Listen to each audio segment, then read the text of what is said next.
You should see a title slide. Can I get a thumbs up? Awesome. All right, so we're here. This is the first AI Advantage Mastery session ever, really. I ran what were called micro workshops last year, and those are really interesting and fun. I've switched it up a little bit, and this is a series that's going to happen. This is the first of 10 this year that I'm working on and have planned. Oh, good, we've got Sam joining. So this is the first of 10 of these mastery sessions that I have planned for this year. You can think of these like little snippets of things, and honestly, the most up-to-date information I can give you. For example, just yesterday, Claude or Anthropic dropped Claude 3.7. So you know what? We're going to mix it in here. I haven't even had a chance to hardly use it myself, but because these are live, we can do that, and it's going to be fun, and we can see how it fits in with all the other stuff that's out there. So, hi Sam, welcome. Okay, Sam's on mute. We'll assume that he can hear us and see us. On the screen, you see the agenda, and we will be moving through quite a number of things today. We have exactly an hour is what I'm going to try to do. And hey there, Sam. Great to see you. Thank you for doing this, Ken. It's my pleasure. As I always say, everybody, next time bring a friend. They're always welcome. These are open sessions, so we love to see people here. And I think over time we'll build up more and more folks. This is the first of 10 this year. Like I said, the agenda on the screen here is what we're going to go through today. And we're going to be talking about thinking and reasoning models primarily. And who knows what comes up. The AMA sections, you can ask me anything. This is in a way, this is a little bit of an advanced topic, but what I actually hope happens for you as we go along is that you realize that it's okay just to try it. It's okay just to play. And there's even ways to do that for cheap and for free. Sometimes I'll think of things as we go along. I have a document that I will be offering to you later. It looks like this. This again will be something that you can have. It's a PDF, and I'll be using it a little bit as we go through today, kind of like a cheat sheet for myself to make sure that I hit all these items because they're the things I want you to know about with these thinking and reasoning models. So that's just a little preview for you. You'll be able to get a copy of that PDF a little bit later. I ask for a short survey. It's really quick, and when you fill that survey out, it drops you the PDF for free, so you can have that. And let's see. So we're going to get right into it then. So what are thinking and reasoning models? These just came out. So you may have heard the big wave of news around the Chinese/Taiwanese model Deep Seek. When that thing came out, it sort of shook the entire AR world. The stock market dropped. It was pretty insane, all of the things that happened around that. Probably a little unfounded for that massive a reaction, but it just goes to show you how sensitive people are to the rapid advancements in artificial intelligence that are changing our world every day. And these thinking and reasoning models are a huge, huge piece of that. And the reason is they are really, really powerful. And so I'm going to just sort of jump right in and show you an example of one. And this one is, I chose this one because it's a publicly hosted open model that requires no sign-in, no gating, no nothing. You can just try this out by putting in a query, and this will tell you what all the fuss was about with Deep Seek. So this is Nvidia. I'm going to drop the link in the chat. And by the way, administrative thing, if you put your hand up, preferably using the little raise hand button in the reactions section of Zoom, at some point I will see it and I'll come to you and I'll say, hey, what's up? And you can stop me and ask a question anytime. It's totally fine. These, I do have structure to these, but it's okay if you need to interrupt, just so you know.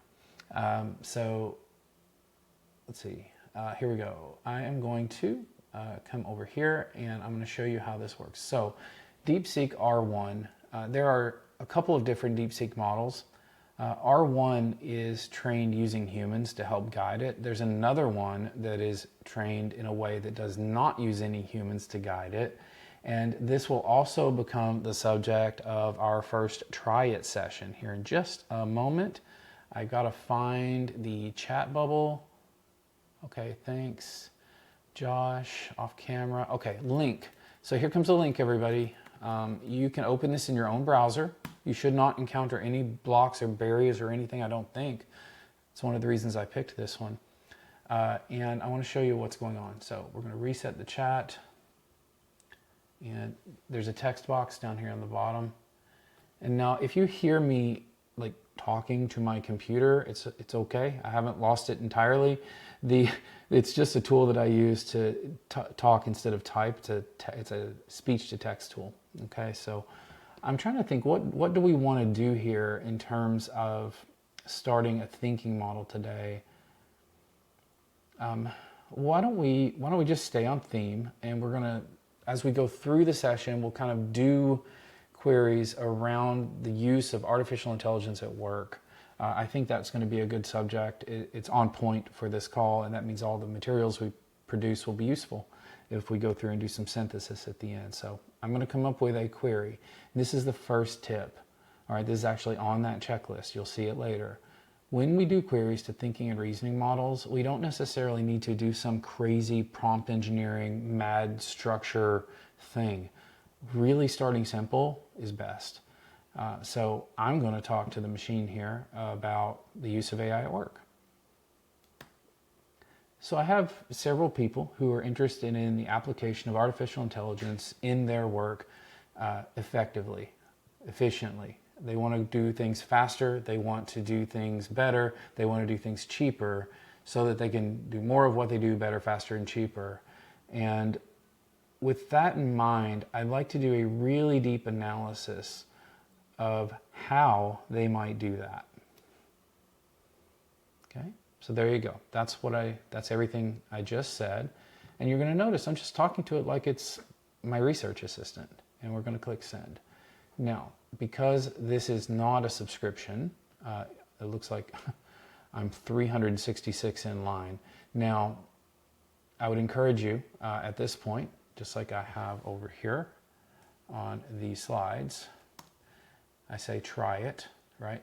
Try it with Nvidia Deep Seek. Go on over there, open that up, and type in your own query, whatever it is that's on your mind, that you might want a personal assistant or a research assistant to go out and do. My experience with this particular model historically and this hosted service is that it doesn't really, see, it already did it. I was 366 in line, but it took a few seconds. So let's look at what's happening here. So the model itself is now talking back to me like it's a person, and it's saying, well, I love that it uses the first person. They all do that. I need to figure out how to help people apply AI in their work to do things faster, better, and cheaper. So let me start by breaking down that problem. And that is exactly what it's going to start to do.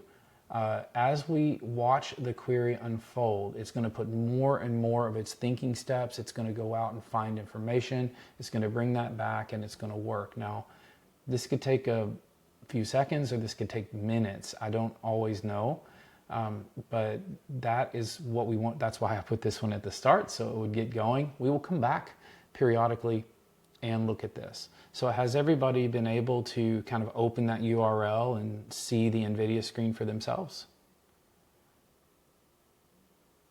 Yeah? Okay, awesome.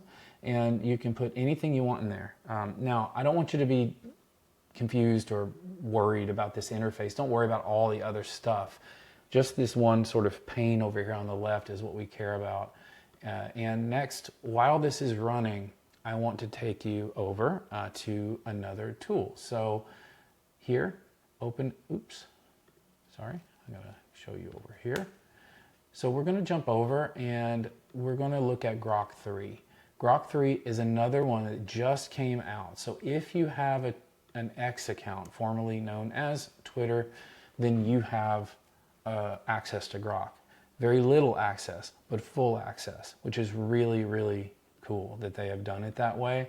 Now, I don't know what they're doing exactly, but they keep turning it on and off, and it's generally been on for me.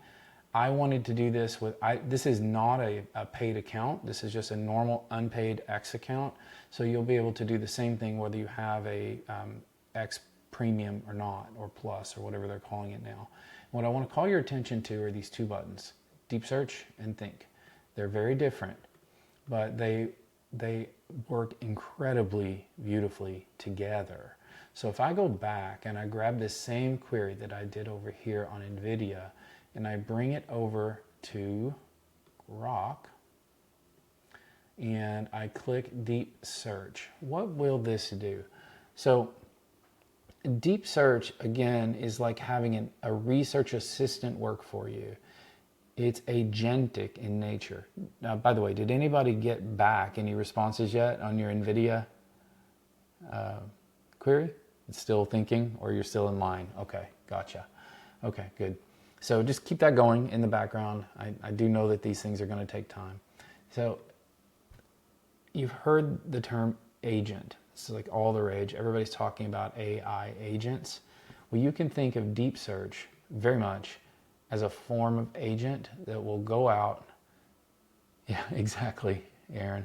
You know, I figure multimodal learning is the way to go. You know, you see me, you hear me, you type, you have to. You've been to one of my sessions before, Aaron. You know, I do overload. That's how I get it in you. So that's the way I work. All right, and Josh too. He sat through a bunch of my sessions, so he knows. He's felt the tsunami. Deep Search.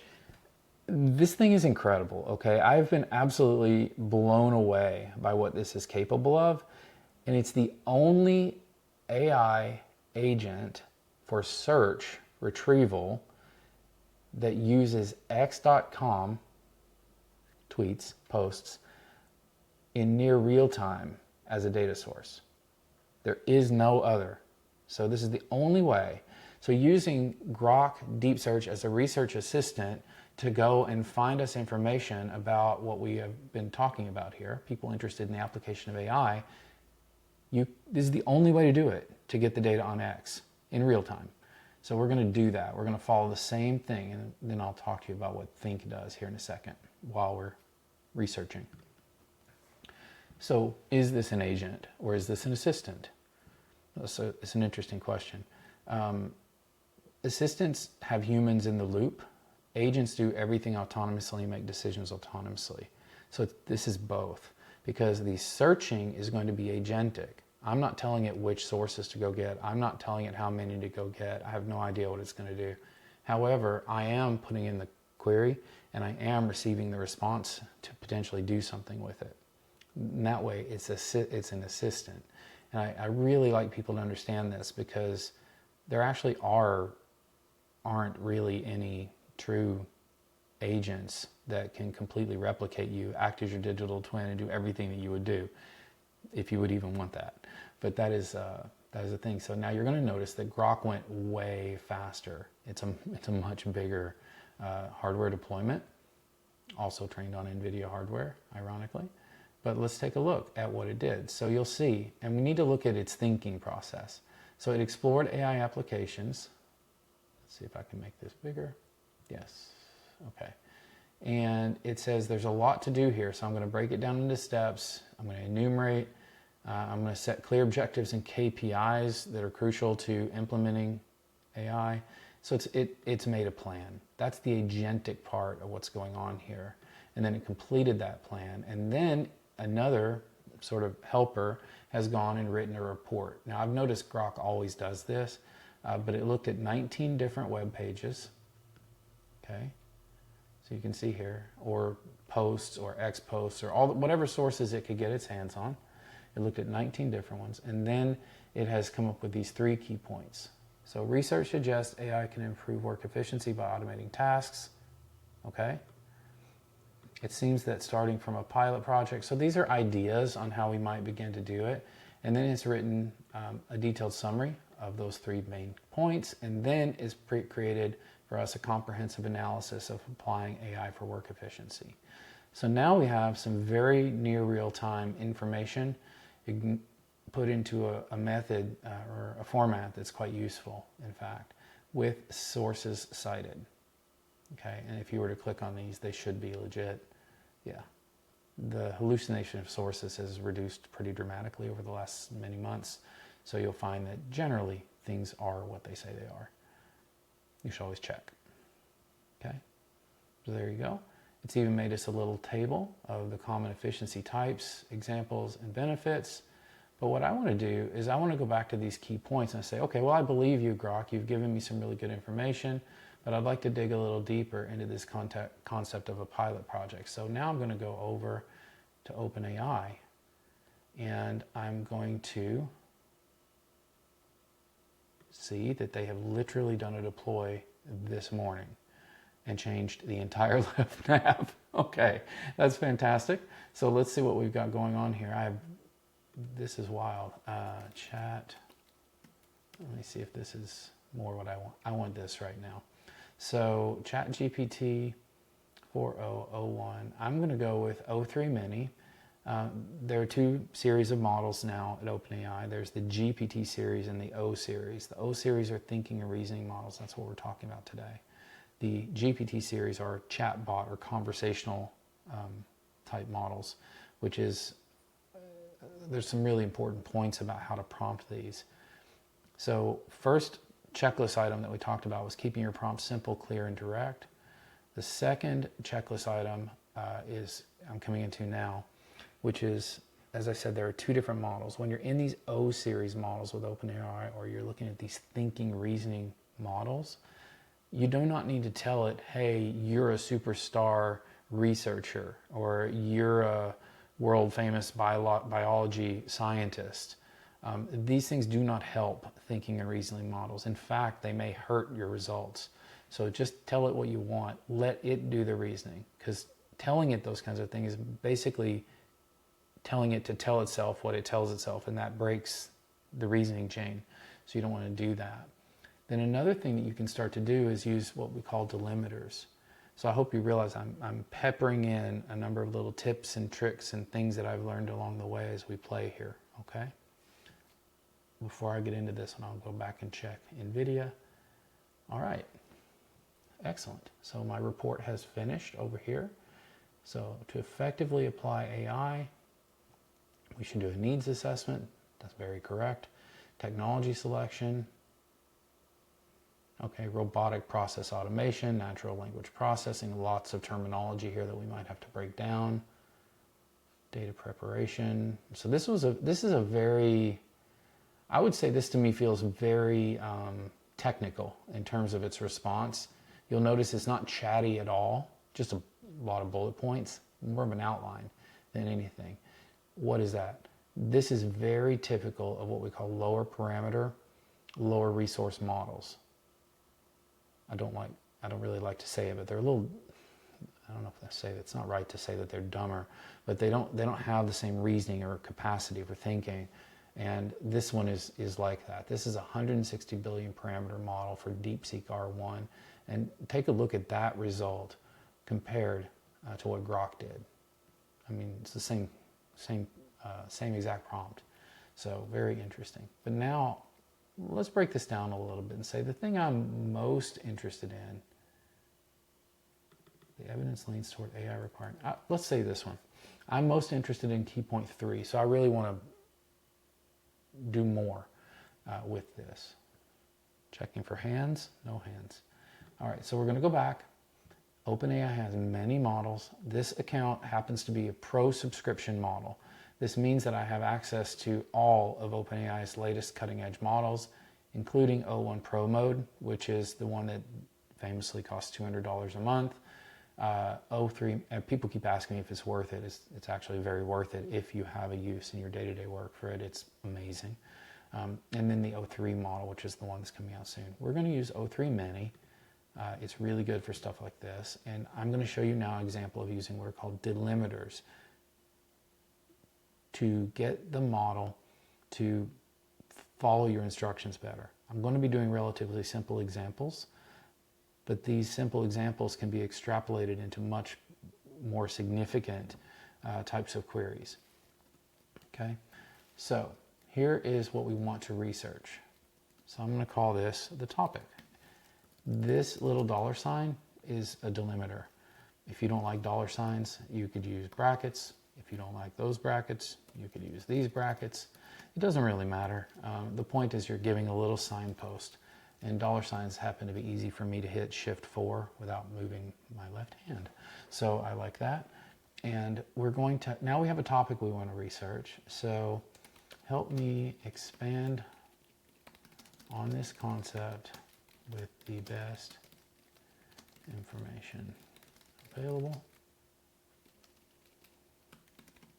Again, simple queries for thinking and reasoning models. And I'm going to do, in this case, I'm not going to do another search because I've just shown you two different search type modes. So this time we're actually going to do deep research on this topic using this guided sort of question or statement. And let me think if there's anything else.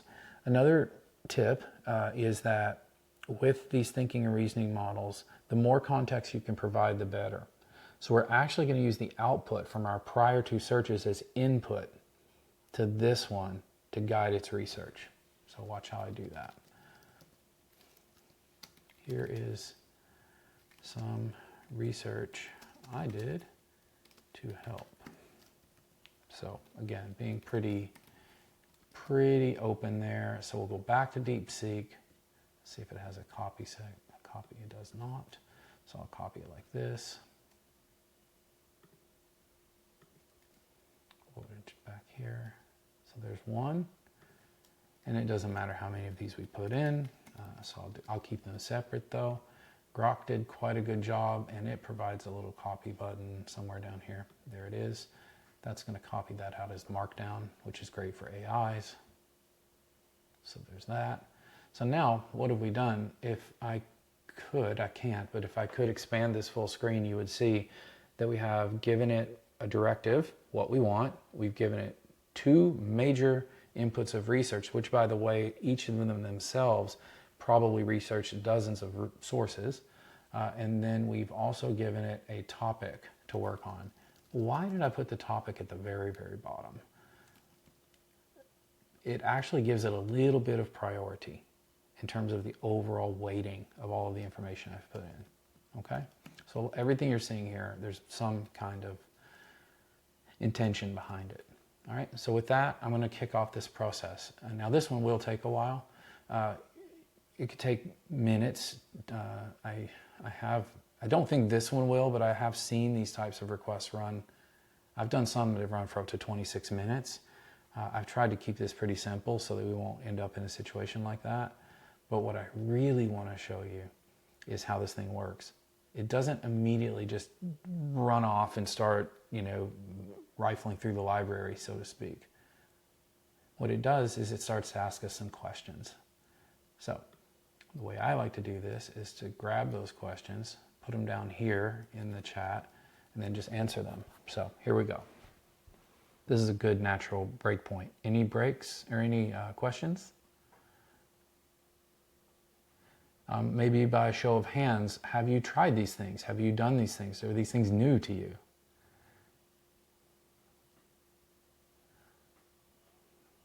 I'll ask a question when you're done. Okay. Regarding other stuff and inputs, basically research. Okay. All right. Well, I'm going to keep going. Hi, Shiraz. It's great to see you. You joined while I was kind of midstream there. Everything okay? Thank you. Apologies for the video. It's somehow the camera is not showing up. What's not showing up? The camera. The camera. It's a problem at my end. Oh, okay. Your camera. That's okay. Thanks for being here. Really appreciate it. Thank you. Okay. Well, here we go then. So I'm going to start to answer these questions. Target audience. Let's make this primarily applicable to SMEs.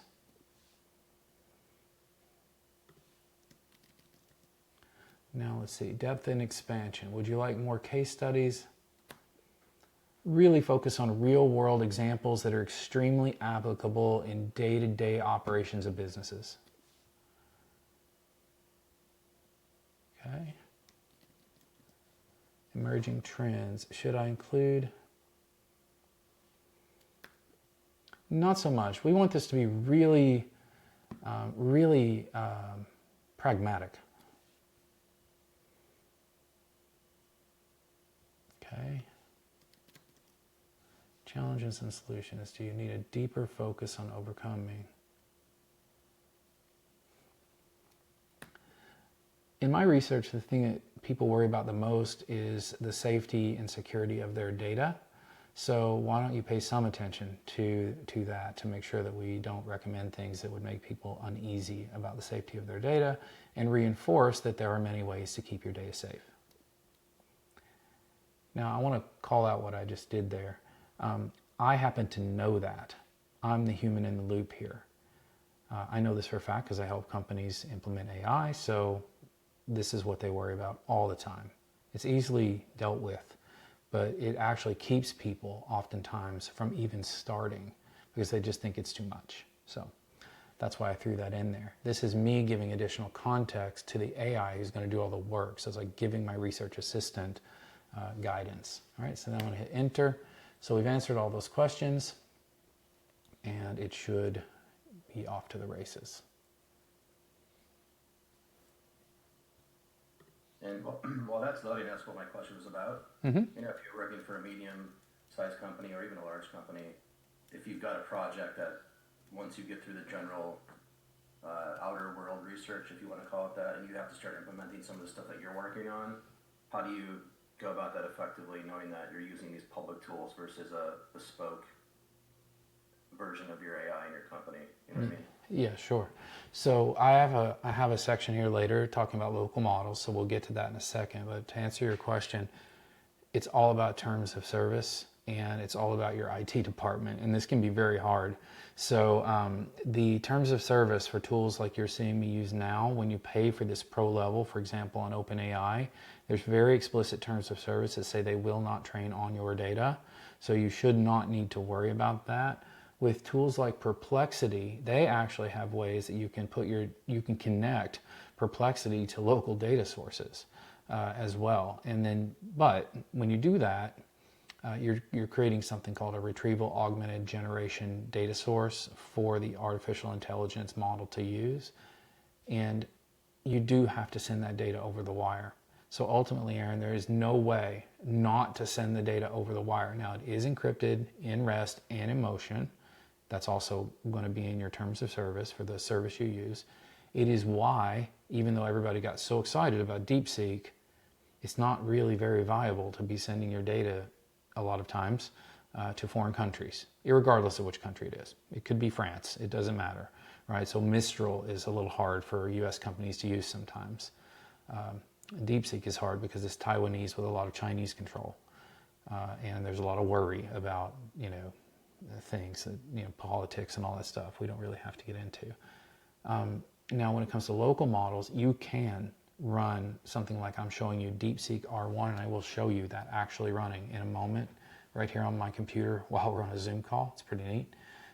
But it's slower and it takes a lot more technological know-how to get something like that to work.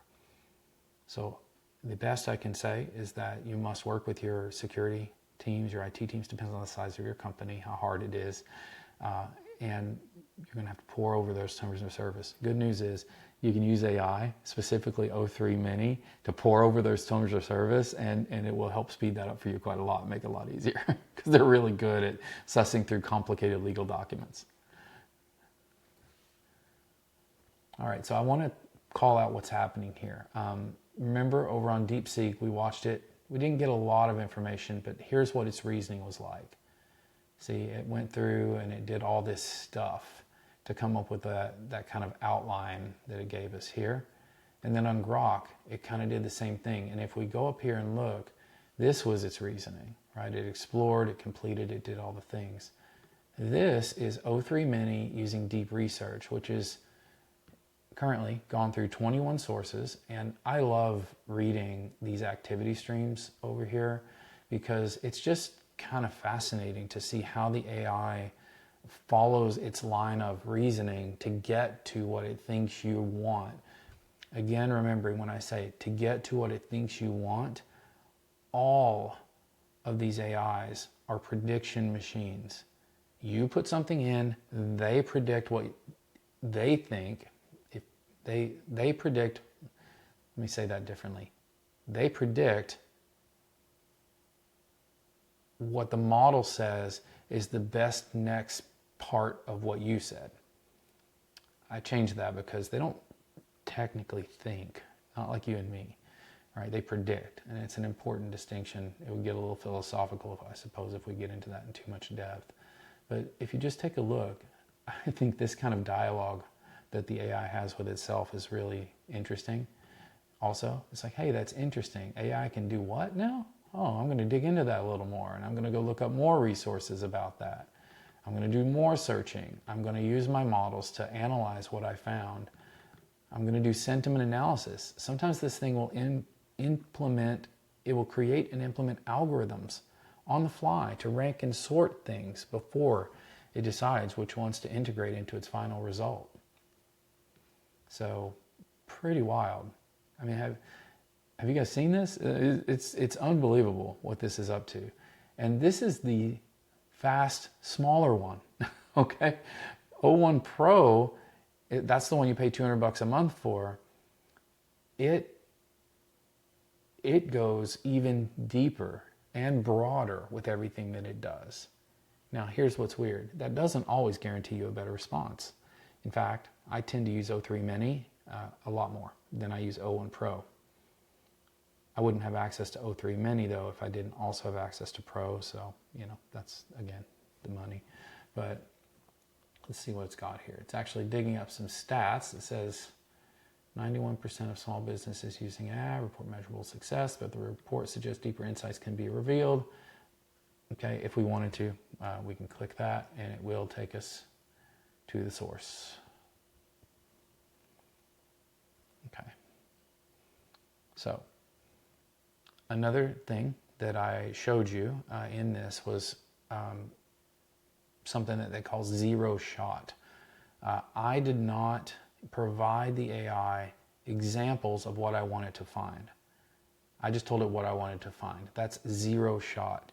If I had provided, and here's 10 examples, then that's kind of almost one shot, but then we would go to more of a one shot. If it comes back and it gives us a result we don't like, I don't know why that's not loading, but that's the source that it found.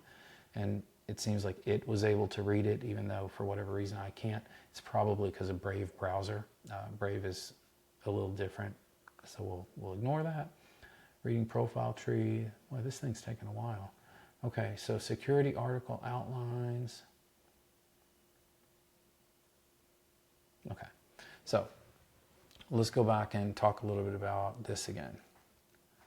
I want to show you where we are. Okay, so we did this. I don't think I can actually check those.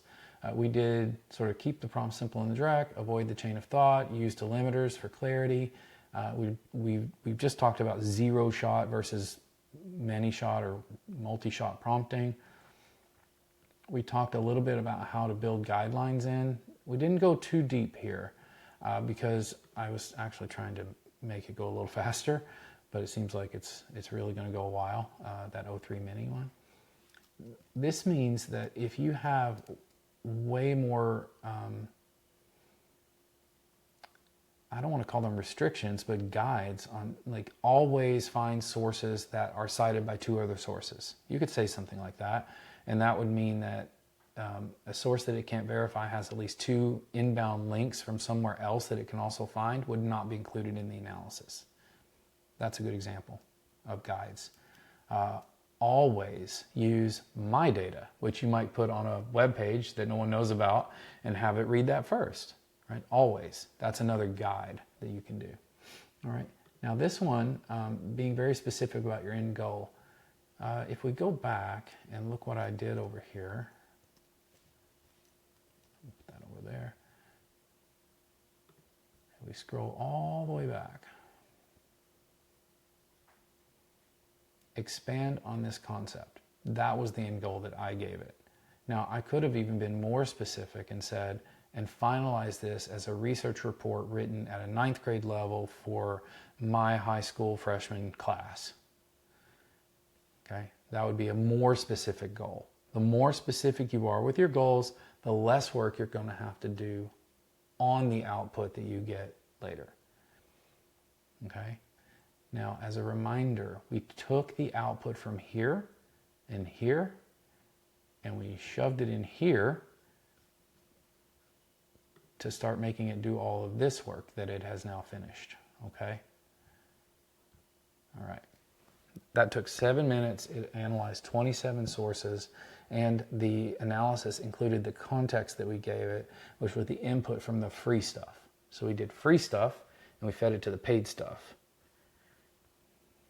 Now, this has a couple of different names. Some people call this contextual iteration, and that is what it is when you do it all within the same model. So you take something that the model tells you, you copy it, and you put it into the next prompt you give back to the model. That's called contextual iteration. And another name for it is called response chaining.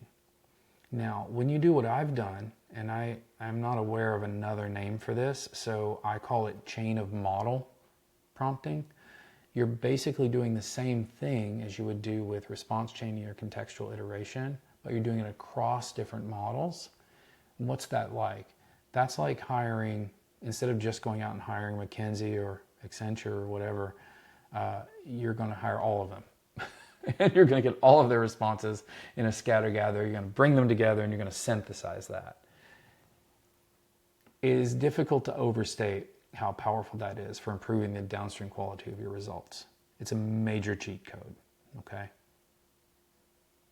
Really, really big. All right, so let's see what we've got. We've got a report. Let's take a look. All right, so here's what it said it would do. It would focus on how AI can be pragmatically applied to SMEs, emphasizing real-world use cases that enhance daily operations. 7 minutes, 27 sources, like we talked about. Look, it even wrote us a nice hook. Well, that's cute. So it's not just for tech giants anymore. It's now within reach of SMEs, helping automate tasks and uncover insights. So you think $200 a month might be expensive, right? How much does an employee to do all this cost you? Now, am I advocating replacing all of your employees with AIs? No. I'm saying you can give them this $200 a month tool and you can 10x the value of that employee to the business. That's the right way to think about it. It's incredible. So Ken, what do consulting firms do? Do they spend 10 minutes doing this and then get back to you in a month with $1 million fee? I mean, That's exactly what they're doing, especially right now. Historically, it took longer than 10 minutes. It would take them weeks, and they would get back to you with $1 million thing. That is exactly what's happening. Now, is that bad? It depends, right? It depends. Are they adding value on top of it? Because that's why they should get paid $1 million, right? Is there $1 million diff between what they're finding when they use these tools and what they're giving you? So what are you paying for in that diff? You're theoretically, you're paying for their experience. And so you have to make that decision. And this is absolutely fundamentally going to disrupt and transform the entire world of consulting massively. And I think my opinion is it favors real world experience over academic experience. But I don't know that yet. We'll see. We'll see where it goes. Because everybody's going to have the academic experience. And if they learn to use the tools, they get the academics. But have they actually built the thing? Have they actually done the thing? Have they actually launched a rocket into space? Whatever, maybe not. So I think people will pay a big diff for that, for actual experience, which is great news for those of us who actually have a lot of experience in our fields. So that's good. So again, I'm going to go back to this little checklist that I made for this little show today. Coming down here, we've just talked about what I call chain of model. And Josh, I saw your question. I'll come back to that in a second. I just saw it in the chat. Again, please feel free if I don't see something in the chat, I can get carried away. So because I really like this stuff. So I have to, you can yell at me and remind me to look into the chat. Totally fine. All right, so chain of models is acceptable because why? You're getting just more opinions. You're getting more input, observing more sources. Not every model has access to every data source, like I explained way earlier with GROK. All right, so think about using these models and feeding the data across them to one another to further analyze, to fact check, to double check their work. Because you know what? Sometimes they still get things wrong. And then use things like contextual iteration or response chaining to refine the outputs. I'm going to give you an analogy for this, okay, that's a little less technical. A quick question. Please. What about the sources in real time? GROK's the only one that does that, and when you look at the output on the side, it's essentially sending you to 27 different articles that people are posting. What's stopping us from just going and asking it to use a Facebook source or anything large that has a ton of links like that to basically make it like a GROK? Access. Okay. Yeah, now there is one way around that. And I took it off the list today because it's a little slow, but I'll show you where it exists, okay, since you asked the question. So there's another release from OpenAI, and this is an agent called Operator, and I'll actually do one just because. See, this is what I mean, Aaron. I don't always know what people are going to ask in these calls. I always forget that this is only an hour. So. Yeah, exactly. So I won't be able to go into this in depth, but I want you to know that it exists. Okay. I'm going to take the same query, all right? Now this is different. I want you to imagine that you've got more computers, more hands, more eyes, and more people to sort of clone you and go and do research for you the same way you would do if you were using Google and search and whatever. Okay, that's what Operator is. And watch, it's really pretty wild. So Operator, when you click go,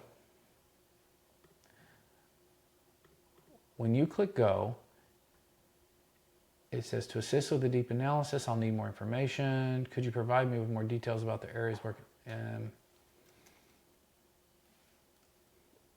they are all digital marketing agency employees. All right, so we'll do that. Now, what Operator is going to do when it gets going, I said, is it going to give me a hard time? Really?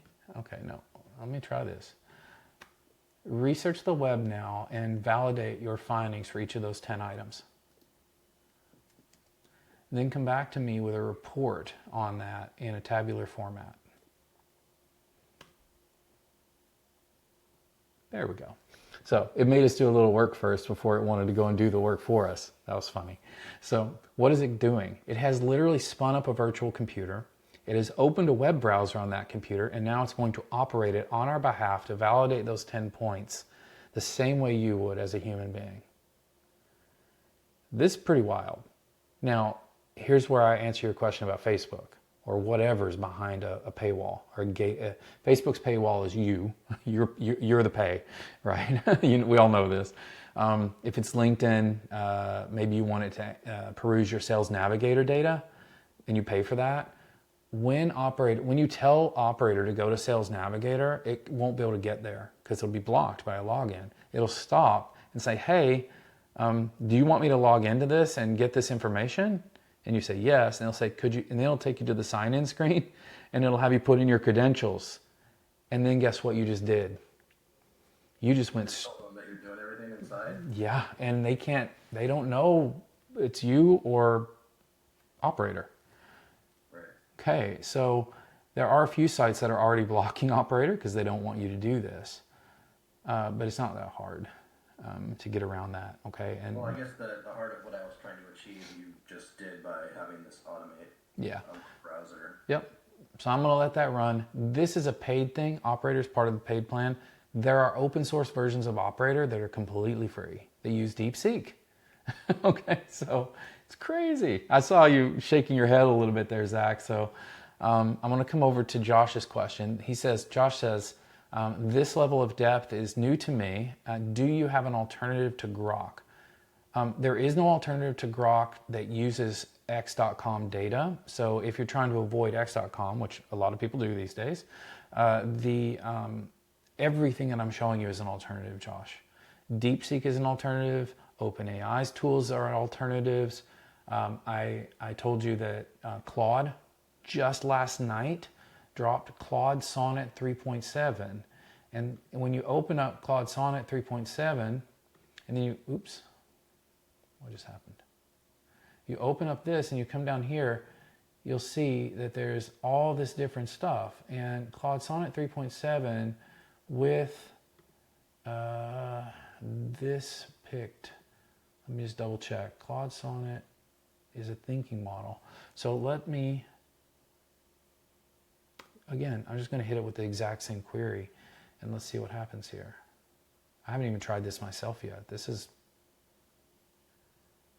okay, so it's come back. It's done this sort of same trick again. It wants more detail.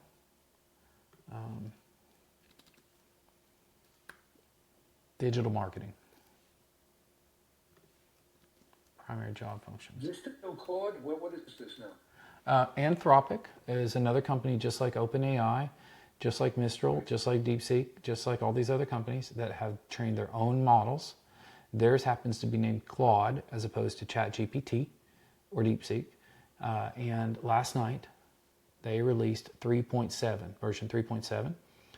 Claude is well known for being one of the best coders. This particular session is not going to get into making apps with AI. That's going to be maybe a future session of the 10 that I talked about earlier. Actually, it will definitely be a future session. I'm really looking forward to kind of blowing your minds with that one because it's insane what you can do now. But it's just another model. It's been trained different. It's got different data sources. Anthropic has an extreme take on AI safety. And so you can sort of know that they're doing everything humanly possible to make this safe. Whereas GROK on X even has an 18 plus mode that is far from safe. We are not doing that on a live stream. Okay, it's crazy. I can't even believe they released it. I mean, it's kind of outrageous. But okay. So what are their primary job functions? Ethereum team, I saw a couple hour conversation with their top team. They're really fabulous group. The Ethereum. Yeah. Yeah. So Ethereum's a cryptocurrency, and they run the Ethereum blockchain, the Ethereum L1. How is that relating over to the AI side for you? That I don't know. Oh, okay. I was just looking into it. Yeah, they are a fantastic team. Vitalik Buterin is unbelievable, right? What they've accomplished is truly mind-bending with their network. So do they currently use AI tools? Some maybe want more. What are their biggest time-consuming tasks? Client management. Everybody that's worked in digital marketing knows that. What level of technical expertise they have? Moderate. Again, I'm just making this up, okay? Because I want to see what happens. Okay, this is not what I expected. And again, I'm using a tool here for the first time live with you. This is not a thinking model. So there must be a setting here that I'm not using. So let's see. Let's start a new chat. Let's go. I don't want to do that, I know. Normal, extend, oh, okay. I bet it's this. Let's try again. Let's go back to our very original query. Part of why I'm showing you so many is I'm not trying to teach you how to use one tool. I'm trying to teach you about thinking and reasoning models and give you lots and lots of choices. Choosing the right one for you, for your need, for your use case, that's additional work we would have to do. So now if we come in here, you'll notice I've got this little thinking thing now. That's going to be what I was looking for. So there you go. That's what happens when you get, I literally got this when I woke up this morning. And I was like, oh, wow, I'll just put that in the course today. That'll be interesting. All right, so this is different. So you can see here that it mapped a comprehensive AI workplace integration strategy for efficiency. It made a whole big plan. It's going to be very happy to do this analysis. And then it's running that analysis over here on the right in what's called a canvas. And so now I can already tell you that I'm not entirely fond of the output that it's giving me. Again, this is the first time I've used it. This is very similar to Deep Seek's output. It's a giant outline. I mean, outlines are okay, but we're going to have to go way further than that. Now, that does not mean this is not useful. That means this is where that chain of model stuff kicks in. And this would be an amazing piece of kit to use to feed to another AI to flesh this out and turn it into a full-fledged report. I could take this, and I'm not going to have time to do it in this call, but we could take this and feed it to another custom AI that I've made that would then break this down section by section, bullet by bullet, and I could, in about an hour, probably, this is enough detail that I can turn this into a book on strategic AI implementation in the workplace for, I think I told it to do digital marketing agencies, to be very specific. And I just may in fact do that because that's the kind of thing that if I published it as a PDF on LinkedIn might get some clicks. So that would be okay. All right, good. We are at 53. I want to double check our checklist that I made for you and see how we're doing. Let's see. Look, we hit them all, okay? That's what I wanted to do, and I wanted to do it in the context of really real stuff for you that is accessible to you all right now, some for free, some for a little pay, 20 bucks a month for Claude, the new thing that just came out, 200 bucks a month for ChatGPT Pro, and I did, man, I'm gonna have to do this one pretty quick. If you go here, this is going to look a little crazy on your screen, guys. I know this looks super technical, but don't panic. This is just a command terminal on my Mac, and on my Mac I happen to have a toolkit called Ollama, and if I run this command, let me do something here for you. Okay, if I run this command,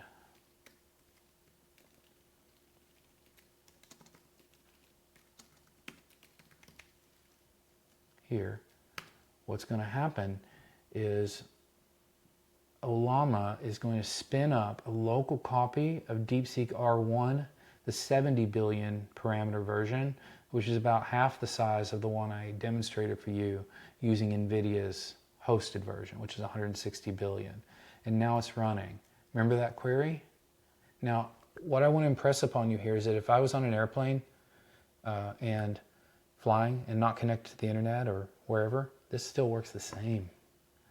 Okay, so I'm just going to run this long enough to let you see it, and then I've got to ask you for a little help. I hope this has all helped you, and then I'd like to ask you for a little help to help me as I continue to do these sessions. I already know that I tend to go to do too much in each session, so you can tell me that if you want to, but I'm pretty aware. But I'm going to break this down as a video, and okay, here it goes. Look, it's thinking. That should look very familiar to you now. You know what thinking models do. This is a thinking model that just runs right on my own laptop. It's wild. I can connect this to my own data sources. I can create beautiful GUI interfaces if I needed to. It's unbelievable, you all, what is available now. So with that in mind, and to ask you for a little help on my side, this is one part of a series that I've created called the AI Advantage program.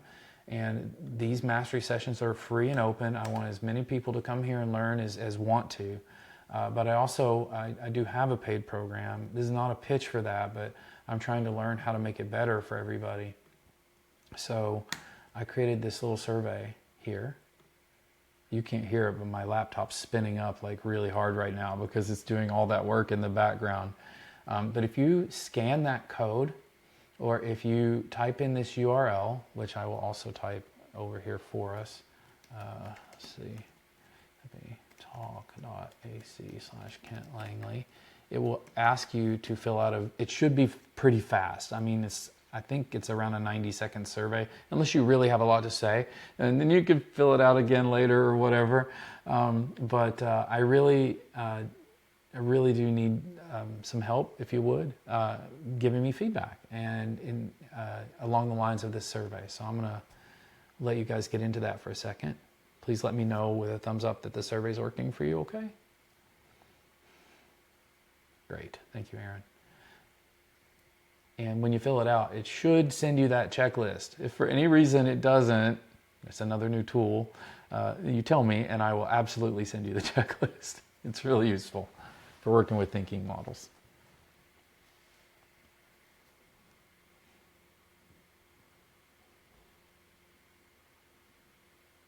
And please, I talked a little bit longer than I meant to. So I just have so much stuff I want to share.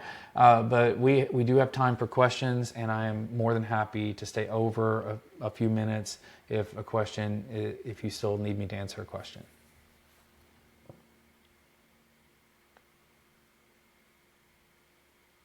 So what Hey, was Ken, working can I off ask of? you a question? I'm in a cafe with weak. Let's go with Zach and then Sam, please. Yeah, when it was working off your local, what was that program? Oh, Ollama, Ollama is what I use to run those models. I have several models installed on this computer, and around a 70 billion model is the most I can run. This is a very new, very powerful MacBook Pro, but the bigger your computer and the more memory you have. It's all about memory with these things, memory and GPU, not CPU, for how big of a model you can run. Thank you. You bet. Sam.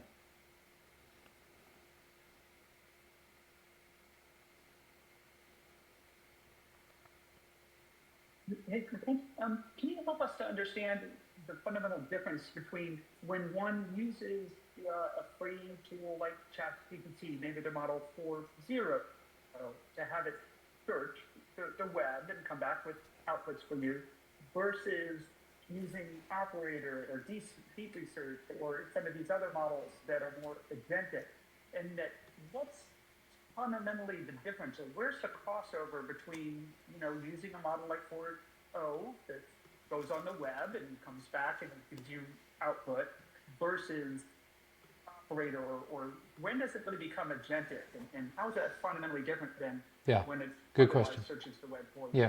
Yeah, good question. So more and more OpenAI is putting agentic behaviors into all of their models. With the recent 4.0 release, in fact, 4.0 tends to feel a lot like 3.0 Mini did when it first came out. So you'll find these days, if you search 4.0, it feels more agentic. And I didn't even get into all the Google models today. They're amazing also, right? So, but the big difference is that these are called chat instruct models.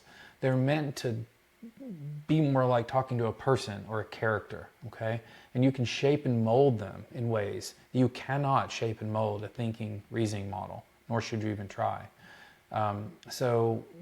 That's one important point. Second is these buttons. You'll have different buttons depending on your subscription. But when you click this search button, or when you click this deep research button, and then you type, even if you have 4.0 selected, 4.0 becomes the orchestrator for then using the underlying agentic capabilities, which it's ultimately using 0.3 Mini under the hood when you click these buttons. Okay? Yeah, and then there's one more piece that's a little hidden these days. It's called tool use. So when you tell ChatGPT to go search the web, even if you don't click this button, it will. How? It has access to tools. That is a very agentic behavior. So I think we're going to see these sort of bifurcations of assistants versus agents versus all that go away a little bit, but not entirely. So, okay. Great question. I should make that one into a video. I like that. Was a good one. Okay. All right. So Shiraz had to leave. Josh, anybody else? Oh, I want to show you Operator. Look, it was still going. Did you happen to notice? Oh, look, it's, what is this? Review potential risk. What is this? Oh, no, that's okay. So it worked for 13 minutes and then it got stuck, and then it came and asked me if it was okay to look at a particular piece of data because it perceived that it might be risky. Right? So now it's back to work here. This is one of the issues I have with Operator is I would just rather be able to click don't stop, just go, but there is no such thing. So you do have to keep coming back and checking, and I find that a little bit annoying. because the other cool thing you can do with operators, you can literally start 10 of these in parallel. So you remember those 10 bullets I asked it to work on? I could have started 10 operators each on one bullet. That's like having 10 people working with you parallel, right? I mean, when you start really getting this stuff, it's really crazy. So anyways, thank you. I hope you guys helped me fill out the survey. I really appreciate that. If you did, I filled it out already. awesome. Thank you, Zach. And there's session. thank you. There's so much more. I mean, you guys, we barely scratched the surface here. And I will be running what I call an intensive in April. That one's not free, but it's going to be I think it's going to be an amazing program, and it's part of an entire model that I've put together that helps people for a year. So I'm trying to effectively be a guide, a coach, and really support people as they take this stuff on. Because I realize after helping enough people, this is a lot for people, and it's really important in sessions like this to show you what's possible. Not necessarily help you fully master it, but you started your path to mastery here today with thinking and reasoning models. And I call that reading the book backwards. You just read like a college level textbook, but you started at the back and you're working toward the front, which is a little bit weird, but let me tell you, it accelerates your learning in ways that you probably haven't even realized yet, but you will in a few weeks' time or days' time. You'll be like, oh my God, wow, that thing. You have all the inventory shelves are there now. They're not all full, but they're all ready, waiting for what you're going to put in them. So it's a really powerful mode of teaching. It's why I do it this way. I know it's uncomfortable a little bit sometimes. Sorry about that, but it will help. So, all right. If you've learned one thing, chain of model is probably one of the biggest things here. That's kind of new to me. It's a huge cheat code, Aaron. I mean, I don't know why use more. The free ones to feed into the one you pay for. Yep, right? yep. And crazy thing, it works both ways. You can use the one you pay for to feed the free ones more context, and they'll do a better job for you. There you go. Nuts, right? And I mean, again, we barely scratched the surface. So I enjoyed that very much. I hope you all did as well. I run these every month. In the last Tuesday of the month is how I've set this up. The paid program has the 2 opportunities for intensives. Each intensive is 4 weeks, 2 hours a week for a 4-week period. It is intense. There's a lot of stuff. Think about this like times 10, but it's fast and it gets you there. And you can do that in the spring, you can do it in the fall, and then I will run 3, they're not really quarterly, but there's 3 masterminds that'll run for the people who are in the intensive tier or in that sort of membership tier. So yeah, that's it. And if you want more information about that, please just reach out to me and I will get on a call and we'll talk about that, because it's not for everybody. And so I want to make sure that it's a good fit for the folks who sign up for that. But it really does help those. Okay, what happened here? Operator finished. 17 minutes that thing went out and worked. And what has it come? What has it done? It's gathered insights from various sources on AI applications and digital marketing. And then it says, would you like me to create a tabular report? Yes, I did tell you to do that. Yes. So it seems to have forgotten that I told it to do that, but now it should use all that data that it collected and make a report. Oh, there we go. So what do we got? Here's the tabular summary of the key findings. Remember, we were going after customer service applications in digital marketing agencies to reduce time spent on client services. Not client services. You know what I mean. The customer service side of being in digital marketing, which can take up enormous amounts of time, and it's not billable. So you generally want to tone that down. All right, that's a wrap. I think we did it. Great job. Thank you. All right. Thanks, Ken. Thank you all so much for being here. So much, Kent. Yep. I'll really spread the word about this. We're going to do it again on the 25th of March. And like I said, bring a friend or 10. It's awesome. It's better together. So, all right. Yeah, let us know in advance. We'll really Absolutely, yeah. You'll get emails, especially if I can fix the email delivery system. That would be great. It's a new system, but I'll do what I can there. That's harder than AI, seriously. All right, bye everybody. Great to see you all. Bye-bye. Cheers. Bye-bye, Kent, guys. by Kent, Yes. is there any thoughts on follow-up of our discussions? Have you had more time to think about things? No, not yet, Zach. I've got everything from you. You sent me some materials. I have to still review those, and it actually takes me a little while to prep for these. So that's what I've been doing. All right, And I just wanted yeah. to get a sense. Yeah. No, I'm looking forward to going through everything you sent me. Really do appreciate the trust, and I think that I think it's super interesting, but I just need a little more time to go through it. All right. No, this, by the way, this is amazing what you did today. I mean, it's incredible. Thank you. The whole thing. I really strongly believe, Zach, that people, I don't mean to sound conceited when I say this, okay? But I feel like it does. People have no idea. Even people who think they know, don't know. And I've seen this enough to know that what I'm saying is correct, but I'm trying to come up with ways to share that isn't condescending or overbearing. You know, I really, really want to help people because, man, if these tools get into the right hands, the world will get better. I believe that. So, yeah, you can go do bad stuff with these tools too, but most people don't. Well, you know, the one thing that all of a sudden came to me a few days ago, I don't know if I had mentioned, you know, is all of a sudden you have your robot, you know, in your house, and you have an argument with your neighbor, right? Mm-hmm. And you tell your robot to go and strangle your neighbor, right? Yeah. You know. What keeps it from doing that? And he strangles your neighbor.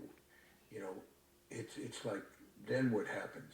You know, it's like these mini issues. That is a fascinating topic because we're talking about ethics and philosophy and Isaac Asimov's 3 rules, you know, and all these things. The reality is that just like anything, let's take robot out of the equation and even AI out of the equation and put hammer on table. Right. And tell your kid to take the hammer and take out your neighbor. That's interesting. Or hire a hitman to do it if you don't want to get your kid in trouble. Okay? Who gets in trouble when everybody gets caught for the bad thing that got done? Now, if you tell you, now replace the hammer with a robot.